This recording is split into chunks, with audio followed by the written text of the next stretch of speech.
यह कहानी धीरे धीरे एक ऐसे मोड़ पर पहुंच रही है जहां हर किरदार के दिल में छुपा डर, राज और सच्चाई सामने आने को तैयार है।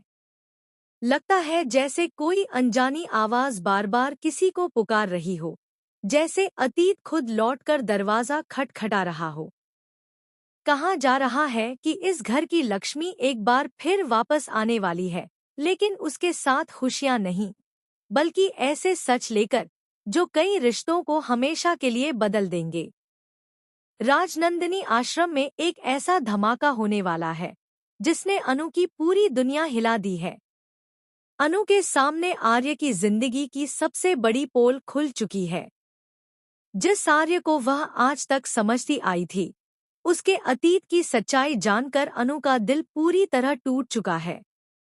तुमसे तुम तक का आने वाला ट्विस्ट इतना जबरदस्त होगा कि हर कोई हैरान रह जाएगा। अब कोई बात छुपी नहीं है, क्योंकि सच आखिरकार अनु के सामने आ चुका है। इसी बीच एक बड़ी खुशखबरी भी सामने आती है। अनु आखिरकार पास हो चुकी है और यह खबर उसके लिए किसी सपने से कम नहीं है। लेकिन इस खुशी के पीछे भी आर्य का ही हाथ है। आर्य ने मीरा को एक्सपोज कर दिया, जिसके बाद मीरा का ट्रांसफर हो चुका है।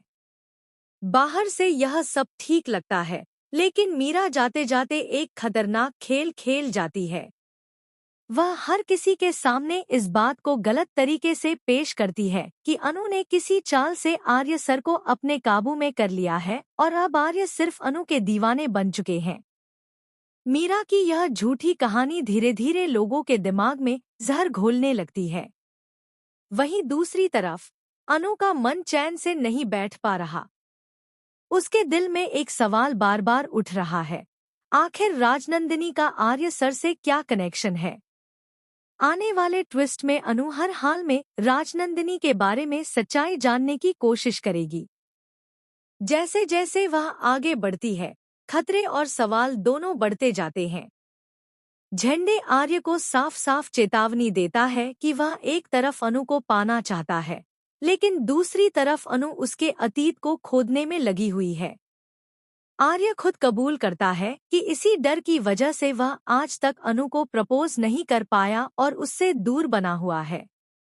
कहानी तब और भी रहस्यमयी हो जाती है जब अनु राजनंदिनी आश्रम पहुंचती है। वहां उसे राजनंदिनी से मिलने की उम्मीद होती है, लेकिन सच कुछ और ही होता है। दरअसल वहां जो औरत है वह असली राजनंदिनी नहीं होती,